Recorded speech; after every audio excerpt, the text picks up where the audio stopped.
What's going on, everybody? It's Cody. Welcome back to the channel. Opening night just ended. Let's look at the recap. Obviously, really happy. Still hasn't really sunk in yet. I did ship the qualifier number 2 for Queen of the Court. I was in first. I was actually winning both of them up until the very end. And got past in the high dollar 8 entry Queen of the Court contest. It is what it is, or the qualifier. And then I finished in 7th as well in this one. I entered 2 lineups here. Winning lineup was Sykes. Mentioned how I was on her. Pow Pow, once she was announced as a starter, it was really, really hard to get away from her at the flat men. Fag Benlay mentioned how much I was, or how high I was on her. Fee, just, easiest play on the slate because salary just didn't matter. BG, she salvaged somehow. She was really, really bad for a large majority of the game. And then Kelsey Plum played the entire game for the Sparks and just nuked off, which was awesome to see. But got one of them. Always good to win one early. That way you're not sweating it later on. But we're going to try and grab a couple more before the Queen of the Court contest fills up. But we'll talk about premium content. If you guys enjoy my content and want more of it, offer premium content on Odd Shopper. Have monthly subscription for $25 or a full season for $100. Multiple guys in the Discord absolutely smashed underdog drafts. We had multiple people in the top 10. People, 10x in their money. I actually think one of our guys 13x'd his money. But offer underdog draft rankings with Slate notes for every slate they do drafts for.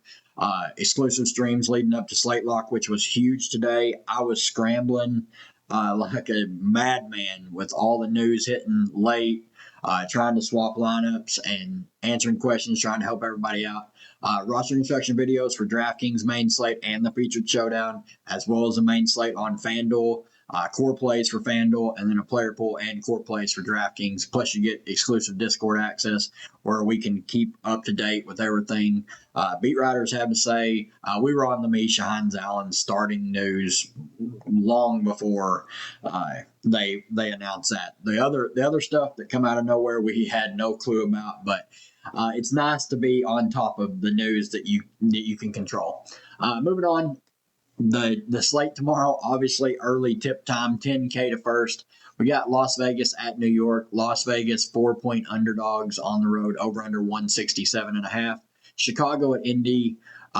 Indy's 8-point favorites at home, over under 169.5. Then we have Seattle at Phoenix. Seattle's 4-point favorites, over under 158. There's so much stuff we need to talk about on this. It's crazy. All right, we'll start on the Aces side. Obviously, Cheyenne Parker is out. She's pregnant. Megan Gustafson is out. And then Crystal Bradford, who's played a lot this preseason, is out serving a suspension from a few seasons ago, her 1-game suspension. Obviously, we know starters are going to play massive minutes for Becky Hammond. That's just the way she runs things. Asia Wilson, 10.8K. This is a stars and scrubs build. More than likely, you can pretty much play whoever you want. Everyone is underpriced, and there's multiple players sub 4K that are well within reason of playing. So, Asian, don't need to say anything about it. She can nuke off at 13K. So at 10.8K, she's going to absolutely smash. Even in a tough matchup, like Sandy Brondello knows how to defend her, but at that price point, if you want to fade her, good luck. Jackie Young, 9,400. Obviously, big ceiling on a player like her, but the floor is pretty low. There's just so many mouths to feed. Joel Lloyd is not someone I'm going to rush to play. She's always going to be a solid tournament play, but on this team, she's going to fill the plum role. She's just going to shoot the ball. Like, she's not going to get very many peripheral stats. Really hard to get there, especially in the preseason. You saw she would score like 16 DraftKings points and have 14 real life points. So Chelsea Gray is someone I do have some interest in. She's going to stuff the stat sheet, 8,100. She looks to be fully healthy. Dana Evans did not play in the preseason. Kind of interested to see how they utilize her. Then Kia Stokes. I mean, yes, her offensive capabilities are extremely limited, but she's 3,500 and probably in line to play 30 minutes tomorrow. So, yes, she's in play at that price point. Liz Kitley, I was captaining the Liz Kitley hype train, and that quickly dissipated with how few minutes she played in the preseason. I was really surprised by that. And Aaliyah Nye, 3K, Tiffany Mitchell, 3K. I think both of them are fine plays. I just don't think you need to go there. Both of them will get rotational minutes, but we're going to talk about other players that are cheap that are going to play a little bit more. On the New York side, Stewie, 10.4K. Know the upside she brings. She's going to stuff the stat sheet. Sabrina, 9.8K. Kind of the same as Stewie. She's going to stuff the stat sheet. Perfectly fine tournament plays. Really, either of them I would not be surprised if either or both end up in the optimal. Jonquil Jones, 8,600. Price looks really, really good on her. Just always worry about foul trouble. Natasha Cloud, 8,300. First game with New York. First regular season game, I should say.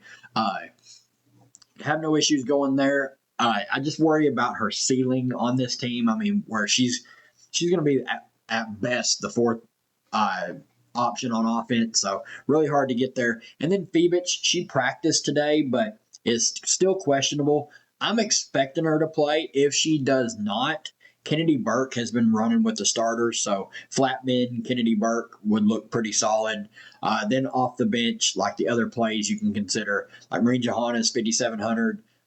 Baby Sably, 3,300. I mean, both of them are going to play solid minutes off the bench. Everyone else, I don't really think you need to get there. I don't even think Marine Johannes is that great of a play at 5,700 on the slate, as bad as it is. And then Rebecca Gardner at the flat men. She's going to play decent minutes. I think I would prefer playing her over Marine Johannes for the price discount. Middle game of the slate, Chicago at Indy. On the Chicago side, Angel Reese, 9,600. We know the upside for a player like Reese.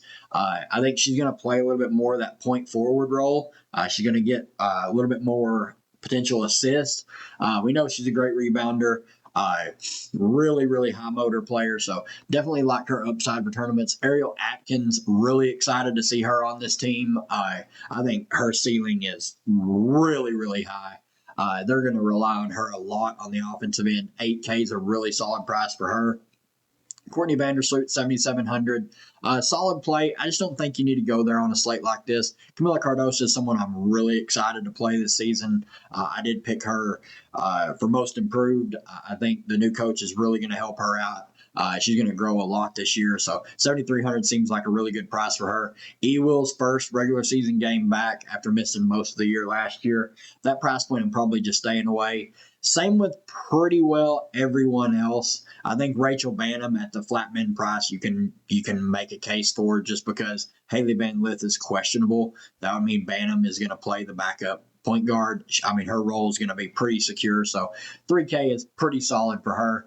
Then on the Indy side, this is fun. I'm really excited to see this team play. Obviously, Sophie is out already, which I wanted to see him play at full strength, but starter is going to be Clark, Howard, Boston, Bonner, and Kelsey Mitchell. Clark, 11.1K. I mean, she's going to go berserk tomorrow. I can't wait. I can't wait to watch this game, see how she plays with a team they built around her. They saw the potential last year, and they built a squad around her to win. Really excited to see how they do. It would not shock me if they don't just absolutely just destroy Chicago. And then Nat Howard, 8,700. She's fine, but I just worry about the overall usage. Aaliyah Boston, 8,500. I think I would prefer playing Boston over Howard. Bonner, 8,400 is okay. I mean, we know the upside for tournaments. Kelsey Mitchell, 8,200, really, really scoring dependent. So I think she's going to take a little bit of a backseat with everyone healthy here. Need to see Dantas is not on the injury report, so she should be available. Kind of interested to see if they play her or Bree Turner as a backup 5. I don't think you really need to go to either of them, though. Like, just with Dantas not playing in the preseason, Bree Turner not being the best fantasy point per minute player, there's a lot of great cheap options. I don't think you have to go to either of them. And then Lexi Hull at 4K with no Sophie Cunningham. I could see Lexi Hull playing that 6-woman role, playing mid-20s minutes. And then we may even see a little bit of stuff. Sydney Colson when Caitlin Clark takes her few-minute rest. And then the late game, obviously we got a noon game, a 2 o'clock game, and then we got a 9 o'clock game. This late game, there is a ton of news. You will want to leave spots available for this game. On the Seattle side, they're reasonably healthy. When you look, I mean, all these players got hurt before the season started with Horston, Katie Lou, and Nika Mule. But NECA 9,500, solid spend up. She's going to take on more usage with Joel Lloyd gone. Same with Skylar Diggins, 8,800. Love the price tag there for her. Ezzy 7,900. Love the price tag there for her. All of Seattle is underpriced. Gabby Williams 7,800. Really good price there. Dominique Malonga, I'm not playing at 7,200. I just don't think she's going to get enough run. Lexi Brown, I'm fading it at that price point. Wheeler at 5,600. She's played pretty solid. But I'm probably fading. I just think there's better plays. Alicia Clark, 5,200, looks pretty solid. Lee Uru's been playing really well in the preseason at the flat min price, so I think she's in play as well. And then the big team on the slate, Phoenix. They have a lot of players out, and there's a lot of usage to go around. This is a completely different looking team. Obviously, the big news, Kalia Copper is out. Natasha Mack is out. Those two have started. They started the first preseason game. Both sat the second preseason game. Satu Sabli is going to just dominate the usage on this team. Her and Alyssa Thomas are going to run the show. I would imagine we see one of Whitcomb or Uzan starting with them. Probably with Mac out, it probably means Kalani Brown is thrust into a starting role. And at 3,900, we know when she gets minutes, if she can stay out of foul trouble, she can absolutely smash. And then McConney started the first preseason game and played to a fantasy point per minute. So if she starts at the flat men, they're just really short. Celeste Taylor's been waived. They got Westbeld. They're just really short-handed. And like they're going to have to play prominent big minutes if they want to win this game. Like it could, if it blows out early, they may wave the white flag, but this is a team you're definitely going to want exposure to. You're definitely going to want to leave spots open for this late game for either Seattle, but mostly Phoenix as well. I mean, all of Seattle's underpriced, but Phoenix looks really good. I mean, Kalia Copper being out opens up so much usage. Satu might take 20 plus shots tomorrow, but that is going to do it for me, guys. I just wanted to take a quick second and really thank everybody. Opening night video went nuts. The highest view count of any video I've ever put out. Most likes I've ever gotten. It was incredible.